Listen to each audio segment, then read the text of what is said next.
기도 안에 거라 우리 5번째 시간입니다. 오늘은 히스기야의 기도, 그 제목은 선포의 기도에 저희와 함께 말씀을 나누기를 원합니다. 여러분들이 한 번쯤은 히스기야에 대해서 한번 들어보았을 것이에요. 히스기야는 왕입니다. 우리가 이 히스기야의 기도라는 제목으로 오늘 말씀을 나누게 되는데, 그러기 위해서는 약간의 우리 이스라엘 역사를 좀 알면 히스기야 왕을 좀 이해하는 데 큰 도움이 될 것 같아요. 우리가 아는 대로 사울 왕, 다윗 왕, 그 다음에 솔로몬 왕 이후에 이스라엘 나라가 두 나라로 나누어지게 됩니다. 예루살렘을 중심으로 하는 남유다라는 국가와 사마리아를 중심으로 하는 북이스라엘이라는 두 나라로 나누어지게 되는데, 바로 이 남유다의 13번째 왕이 히스기야 왕입니다. 히스기야 왕은 25살의 왕이 되고요, 그리고 25년간 바로 남유다를 통치하는 왕이 되었습니다. 히스기야 왕의 이름의 뜻은 여호와는 나의 힘이다라는 뜻을 가지고 있어요. 그의 이름대로 히스기야 왕은 늘 하나님을 의지하는 왕이었습니다. 그래서 이런 히스기야 왕을 한마디로 표현해주는 성경 구절이 있는데, 바로 열왕기하 19장 5절의 말씀입니다. 히스기야가 이스라엘 하나님 여호와를 의지하였는데 그의 전후 유다 여러 왕 중에 그러한 자가 없었으니 라고 할 정도로 히스기야 왕은요 정말 하나님을 의지했던 왕입니다. 근데 유다 땅에서만 그 하나님을 의지한 것이 아니고요, 북이스라엘의 바로 그 나라의 왕들까지 합쳐서도 이 히스기야 왕을 따라갈 왕이 없었어요. 그만큼 하나님을 의지했던 왕이다, 그렇게 성경은 우리에게 소개하고 있습니다. 그러다 보니까 이 히스기야 왕이 다른 왕들이 행하지 않았던 독특한 이 신앙의 행보를 행했는데, 그것이 열왕기하 18장 4절에 기록이 되어 있어요. 그가 여러 상단들을 제거하며 주상을 깨트리며 아사랴 목상을 찢으며 모세가 만들었던 녹뱀을 이스라엘 자손이 이때까지 향하여 분향함으로 그것을 부수고 느후스단이라 일컬었더라. 그러니까 히스기야 왕이 했던 그 행보 중에 하나가 뭐냐 하면 바로 우상의 제단을 깨트렸다라는 거예요. 척결하였다라는 것입니다. 그러니까 우리가 읽지는 않았지만 또 했던 그 히스기야 왕의 행보는 바로 이스라엘 뿌리가 되는 유월절을 다시 제정하여 믿음의 결단을 하게 되었고요, 또 열왕기하 19장 1절로 4절에 보면 이렇게 되어 있어요. 모든 권력의 손에 쥔 그 왕이었지만 선지자 이사야에게 가서 충고를 듣기 위해서 가서 이사야에게 의논하였던, 그리고 기도를 요청했던 겸손한 왕이 히스기야 왕이었다라는 거예요. 근데 히스기야 하면요 우리가 이걸 빼놓을 수가 없어요. 뭐냐면 기도하는 왕이었다. 기도하는 왕이었다. 제가 이제 곧 설명드리겠지만, 아수르라는 나라가 유다에 와서 유다를 공격하고 위협할 때에 히스기야는 기도했고요, 또 그가 병이 들어서 이제 곧 이제 세상을 떠날 날이 얼마 안 남았는데 기도를 통하여 그의 생명을 15년이나 연장했던 그 일화를 우리는 다 알고 있습니다. 그래서 히스기야는 기도하는 왕이었다라는 거예요. 그래서 히스기야 왕을 우리가 요약해 보면 이겁니다. 히스기야 왕은 하나님을 의지하는 왕이었고요, 그리고 우상 제단을 척결하는 왕이었고요, 그리고 겸손한 왕이며, 그리고 기도하는 왕이었다. 이것이 성경이 말하는 히스기야 왕이라는 거예요. 특별하게 우리는 지금 기도에 대해서 나누고 있기 때문에 히스기야의 기도의 부분에 대해서 함께 나누어 보기를 원합니다. 저는 말씀을 묵상하면서 히스기야의 기도는 선포하는 기도다, 이렇게 함께 나누고 싶어요. 선포하는 기도. 여러분, 선포하는 기도는 어떤 기도일까요? 제가 물어보지 않습니까? 선포하는 기도는 어떤 기도일까? 오늘도 우리 찬양단에서 온 땅에 선포하라 라는 찬양을 해 주셨는데요, 이 선포하는 기도는 어떤 기도인가? 미국에서 가장 빠르게 성장하는 10대 교회 중에 하나인 그 엘리베이션 교회가 있습니다. 그 교회 담임 목사님 스티븐 퍼팅 목사님이 책을 한 권 썼는데, 어떤 책을 썼냐면 선포 기도라는 책을 썼어요. 그 책에서 이 선포 기도는 어떤 기도인가 잘 요약을 해주고 있어요. 선포 기도란 불가능해 보이는 문제에 대해 하나님의 초자연적인 개입을 요청하는 대담한 기도다. 불가능해 보이는 상황에서 믿음을 지키기란 정말 쉽지 않다. 하지만 아무리 상황이 어두워도 믿음을 버려서는 안 된다. 불가능한 상황은 오히려 믿음이 자라는 비옥한 토양이 될 수 있다라고 정의하고 있어요. 다시 이것을 요약하면, 선포하는 기도는 불가능해 보이는 문제에 대해서 하나님의 초자연적인 개입을 요청하는 기도가 선포하는 기도다라는 거예요.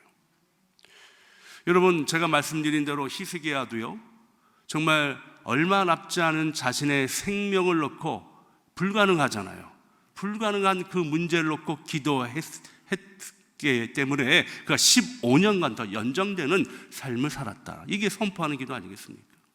그렇듯이 이 선포하는 기도 앞에는 뭐가 꼭 존재하느냐? 불가능한 상황이라는 거예요. 우리의 힘과 능으로 할 수 없는 상황이 꼭 우리 앞에 있다라는 거예요. 이 불가능한 상황을 어떻게 이겨 나가는가? 이것이 바로 선포하는 기도다라는 거예요.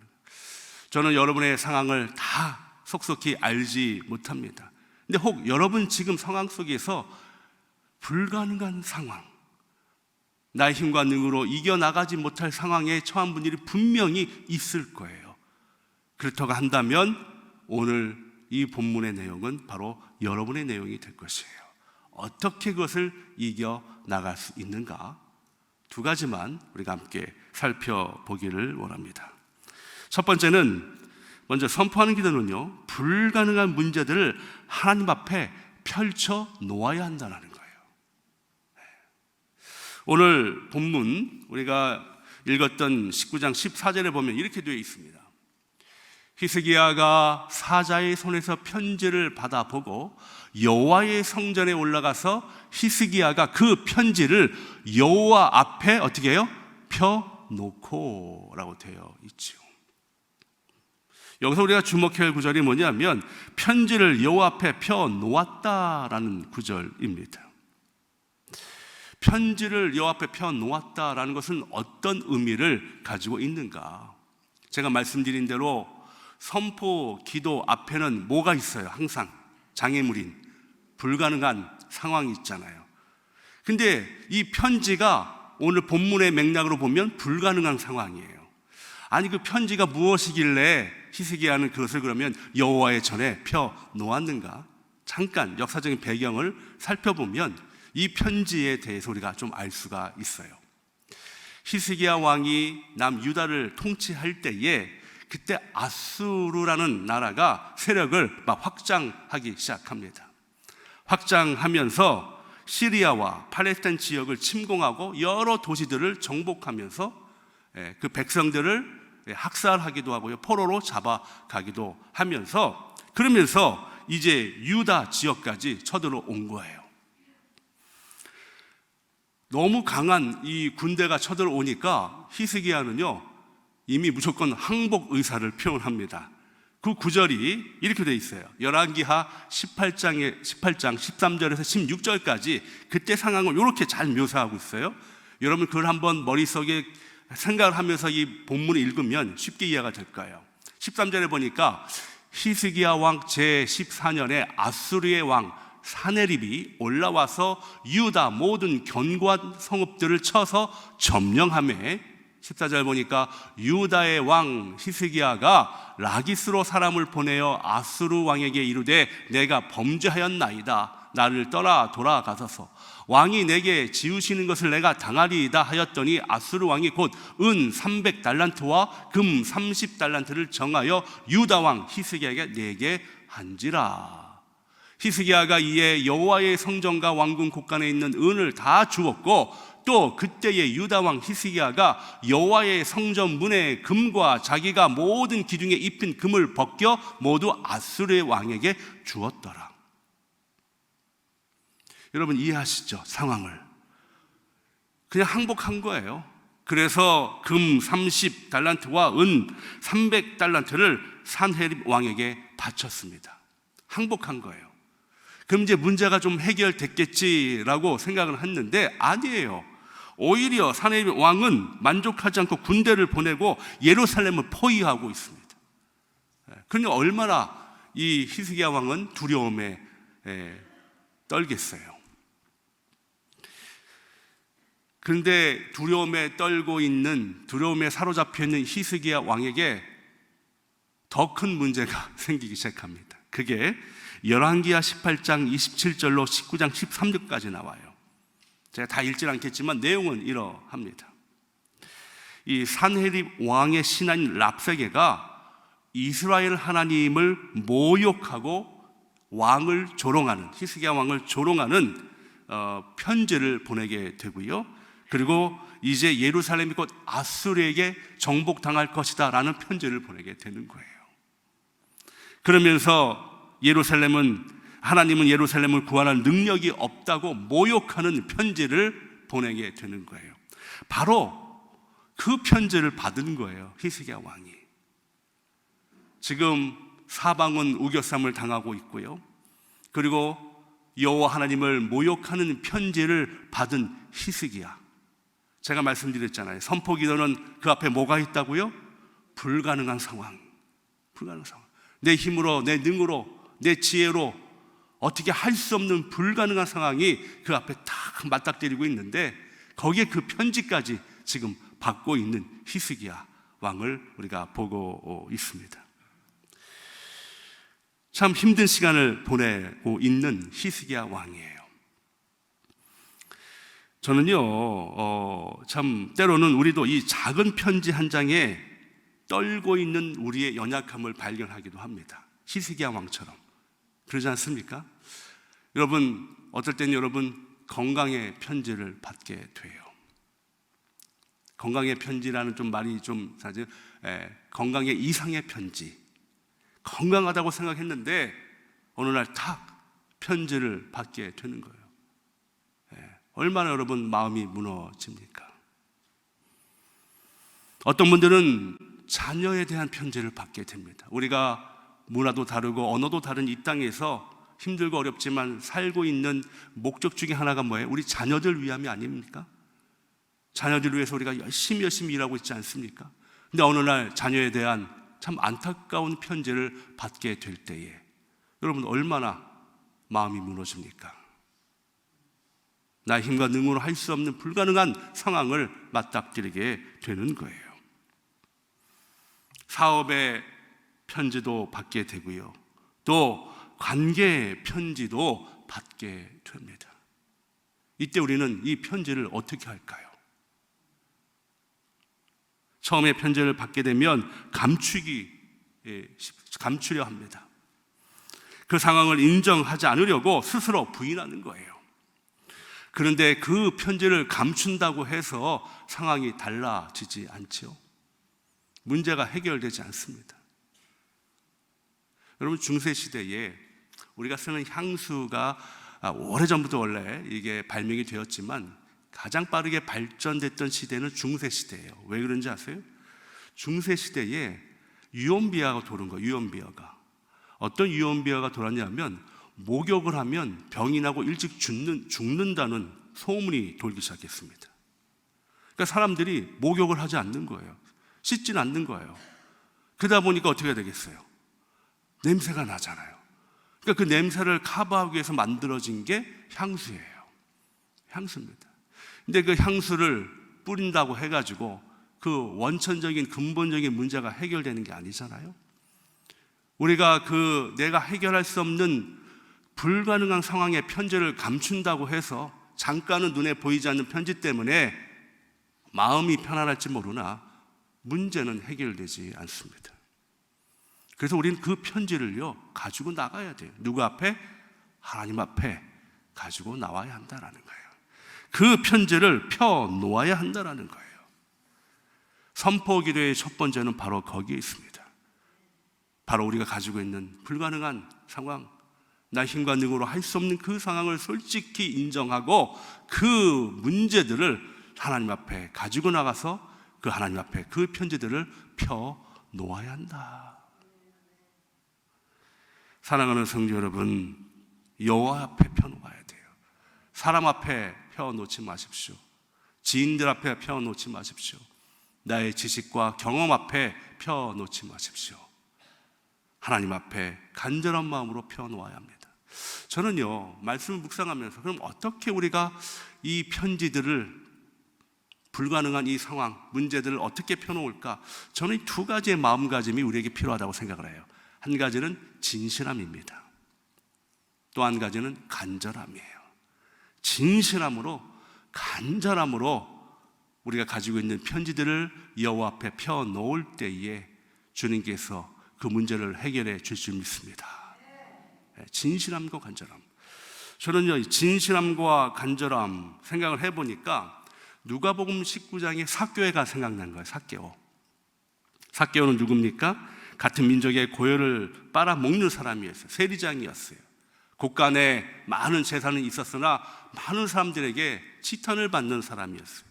그는 아마 매일매일 편지를 받았을 거예요. 어떤 편지? 미움의 편지, 비판의 편지, 이런 어떤 질타의 편지. 그러니까 그는 늘 그런 편지를 받아놓고 어떻게 마음이 불편했을 것 같아요. 그래서 누가복음 19장 3절에 보니까 그가 예수께서 어떠한 사람인가요? 보고자 하되, 그 편지들을 주님 앞에 내놓고 싶었던 것 같아요. 그래서 그는요, 먼저 진실함으로 예수님 앞에 나갔습니다. 진실함은 무엇입니까? 솔직한 거예요. 내가 아파요. 내가 부끄러운 일이 많아요. 근데 그걸 숨기지 않고 예수님, 저를 봐주세요 라는 이 진실함. 이 진실함이 있었기에 예수님이 그를 발견할 수 있었어요. 여러분, 우리 하나님 앞에는 솔직해야 합니다. 아프면 아프다고 그냥 솔직히 말씀하셔야 돼요. 진실함이 있어야 한다. 또한 한 가지는 간절함입니다. 간절함은 무엇입니까? 간절한 마음은 있으나 이것이 행동으로 옮기지 않으면 간절함의 의미는 사라지는 거예요. 잠언 8장 17절에 보면 이런 구절이 있어요. 나를 사랑하는 자들이 나의 사랑을 입으며, 그 다음이 중요해요. 나를 간절히 찾는 자가 나를 만날 것이니라.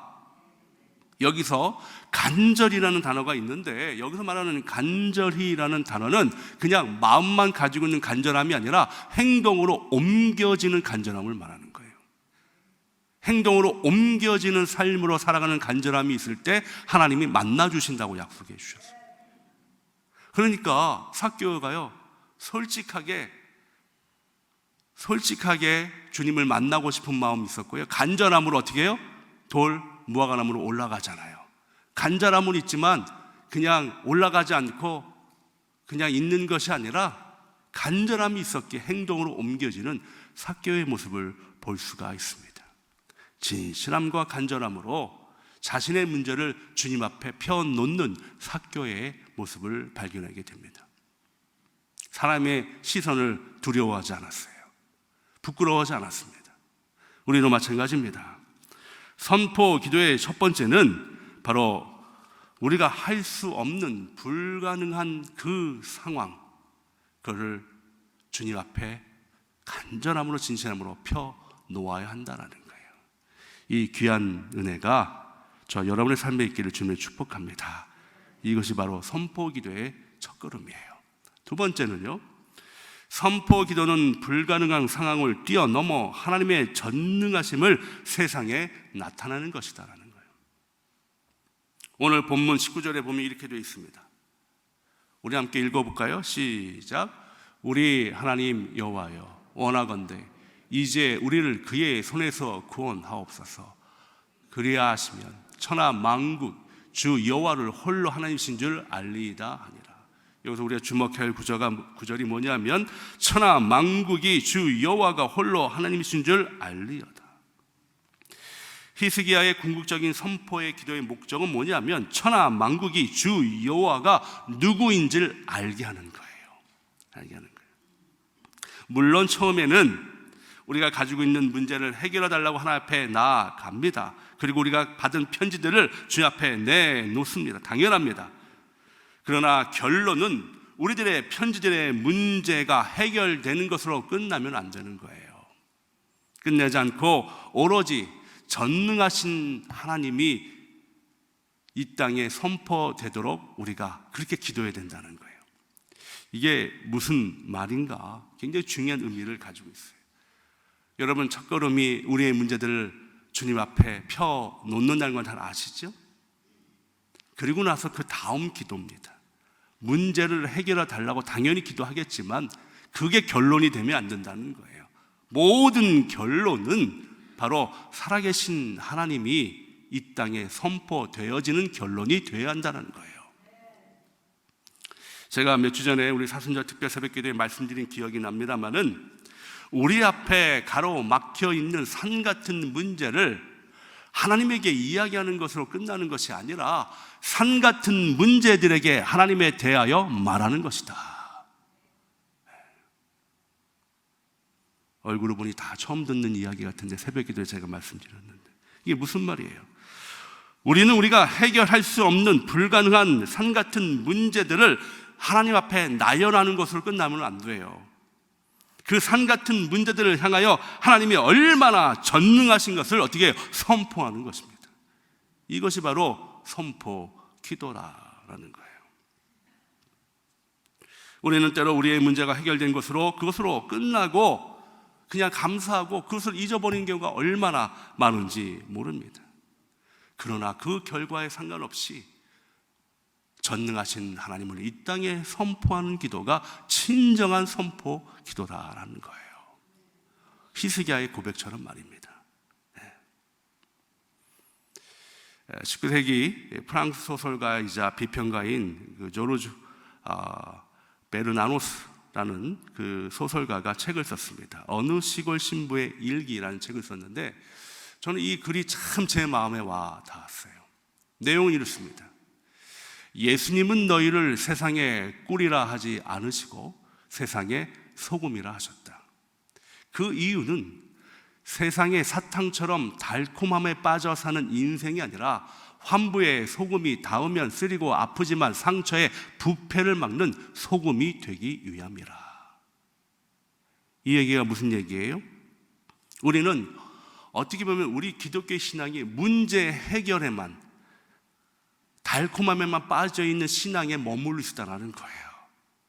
하나님 이 문제만 해결해 주시면, 저 문제만 해결해 주시면, 이 문제가 해결되면 얼마나 달콤해요?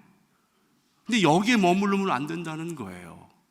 문제 해결받고 또 하나님을 잊어버립니다. 또 하나님을 잃어버려요. 또 문제가 생기면 하나님 이 문제를 해결하여 주옵소서. 그 문제가 해결되면 또 달콤함에 빠집니다. 그것이 아니에요. 그 신앙을 하나님이 우리에게 원하시는 것이 아닙니다. 때로는 힘들고 어렵고 쓰라리고 아프지만 상처의 부패를 막는 소금이 되라고 말씀하시는 거예요. 저는요, 여러분들이 그런 신앙을 갖기를 주님으로 축복합니다. 어떤 문제를 해결받는 것으로 그래서 내 기도가 하나님 응답되었습니다, 감사합니다 라고 끝나는 기도가 아니라 정말 이 땅에 전능하신 하나님이 선포되어지고 비록 내 문제가 해결되지 아니하였을지라도 나는 계속적으로 전능하신 하나님을 신뢰하며 나아가리라 라는 이 고백이 저와 여러분의 고백이 되시기를 주님의 이름으로 축복합니다. 우리가 잘 아는 레오나르도 다빈치가 그린 최후의 만찬에 보면 예수님을 판 가룟 유다의 모습을 잘 그려내고 있어요. 이 가룟 유다가 한 손에는 돈자루를 쥐고 있고요, 그리고 한 손에는 빵을 잡으려고 손을 내밀고 있어요. 그 빵은 뭐예요? 예수님께서 요한복음에 보니까 이 빵을 집어들고 이제 예수님을 팔러 가는 모습을 보여주고 있는 거예요. 그런데 그 앞에 소금병이 쓰러져 있다라는 거예요. 소금병이 쏟아져 있다. 이것은 세상의 소금이 되라는 사명을 잃어버린 모습을 보여준다라는 것이에요. 그렇습니다. 우리의 사명, 소명이 무엇인지 다시 한번 일깨워 주는 거예요. 단지 어떤 문제가 해결받는 것으로 끝나는 것이 아니라 하나님은 우리에게 다 각자의 사명과 소명을 주셨어요. 선포 기도는 그것을 다시 발견해내는 거예요. 전능하신 하나님을 선포하며 내가 왜 이 땅에 태어났는지, 내가 왜 이 땅에 존재하는지를 다시 한번 깨닫게 하는 것, 이것이 진정한 선포 기도라는 거예요. 사랑하는 성도 여러분, 그렇습니다.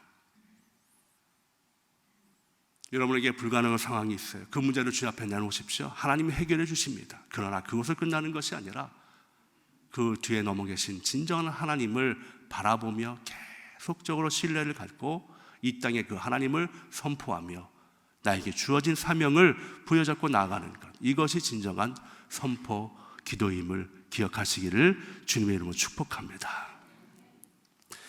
며칠 전 우리 교회 은퇴 목사님 중에 한 분이신 김동형 목사님께서 갑자기 응급실에 들어가셨어요. 일부 예배 꼭 앞자리에 나오십니다. 여러분들 김동형 목사님 잘 아시죠? 정말 감리교 목사님이에요. 너무 규칙적인 생활, 모범적인 생활을 하시는 목사님이신데 갑자기 응급실로 들어가게 되었습니다. 소식을 듣고 제가 방문을 하게 되었는데 알고 보니까 이 대장이 막히는 바람에 염증이 생기게 되었고, 그리고 복수가 이렇게 차지게 된 겁니다.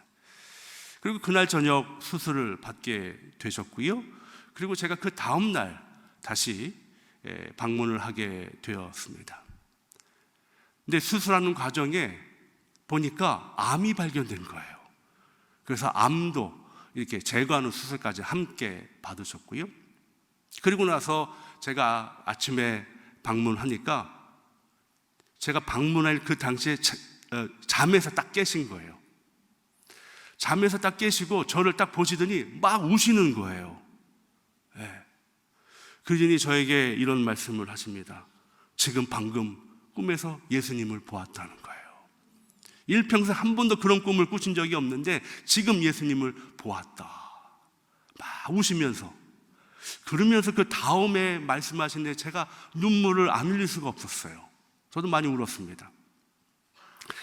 뭐냐면 이 목사님께서 이 대장 수술을 하시기 때문에 금식을 하시게 되고 또 물도 잘 못 마시게 되는 거예요. 근데 목사님이 배고픈 거는 참겠는데 이 갈증은 도저히 못 참는 거예요. 갈증이 쉽지 않은. 근데 물을 마실 수가 없으니까 아주 조그만 그 얼음 조각 2조각, 3조각을 입에 이렇게 넣어주면 그거를 그냥 입에 넣고 있다가 갈증만 해소하는 거예요. 근데 예수님을 꿈에서 보신 이후에 목사님의 그 고백이에요. 얼마나 목이 마르실까. 나야 목마른 거에 비교가 할 수 없다는 이 고백을 하시는 거예요. 십자가상에서 예수님이 얼마나 목마르셨을까. 엉엉 우시는 거예요. 엉엉. 그러면서 목사님이 이 고백을 하십니다. 주님, 저를 다시 살려주시면 주님이 부르실 때까지 복음을 전하겠습니다. 우리 목사님 연세가 95세예요. 그런데 주님 부르실 때까지 복음을 전하겠다. 엉엉 우시는 모습 속에 참 저도 많이 함께 울었습니다. 그렇습니다. 저는요, 이것이 선포 기도 같아요. 하나님, 수술 잘 무사하게 마침에 감사합니다. 이제 난 건강하겠습니다. 라고 끝나는 것이 아니라 그 상황 속에서 주님을 바라보고 있는 목사님. 그 상황 속에서 다시 한번 나의 사명을 깨달으며 복음을 전하겠다고 고백하는 목사님. 이것이 진정한 선포 기도의 모습이 아닐까요? 사랑하는 성도 여러분, 그렇습니다. 히스기야 왕의 고백처럼 천하 만국이 주 여호와가 홀로 하나님이신 줄 알지어다. 그리고 우리 김동형 목사님의 고백처럼 주님이 부르실 때까지 예수 그리스도의 복음을 전하리라. 이것이 진정한 선포 기도입니다. 아까 불렀던 나의 영혼이 잠잠히라는 찬양이 참 제 마음에 와닿았어요. 원래 설교 후에 다른 찬양이었는데 제가 그 찬양을 좋아하는 이유는 그 찬양이 시편 62편이에요. 시편 62편에 다윗은 그 찬양을 통해 고백합니다. 나의 영혼이 잠잠히 하나님만 바라며 나의 구원이 그에게로 나오는도다. 오직 그만이 나의 반석이요 나의 구원이시오 나의 요새시로다. 내가 크게 흔들리지 아니하리로다. 이 고백은요, 사실은 다윗이 자기 아들 압살롬에게 쫓길 때에 쓰여진 시예요. 얼마나 비참한 상황입니까? 아들에게 쫓기는 그 아버지의 심정이 얼마나 힘들겠어요. 근데 그 와중에 다윗은 이 고백을 하고 있는 거예요. 나의 영혼이 잠잠히 하나님을 바라보겠다. 저는 이곳이 진짜 선포 기도 같아요. 여러분들도 불가능한 상황 속에서, 해결받지 못하는 상황 속에서, 그럼에도 불구하고 흔들리지 아니하며 하나님을 바라보겠다는 이 선포의 기도, 이 기도가 저와 여러분의 기도가 되시기를 주님의 이름으로 축복합니다. 그러세요. 이 기도 드려야 합니다. 이 시간 우리 함께 눈을 감고 함께 기도할 때 여러분 앞에 있는 불가능한 상황 우리 거룩하신 하나님 전 앞에 펴놓으십시오. 그리고 나서 기도할 때 이 문제만 해결되는 것이 아니라 끝까지 흔들리지 않고 하나님만 바라보겠습니다라는 고백, 이 고백의 기도가 시간 우리의 고백이 되기를 원합니다. 한번 그것을 결단하는 시간 가지면 좋을 것 같아요. 눈을 감고 주 앞에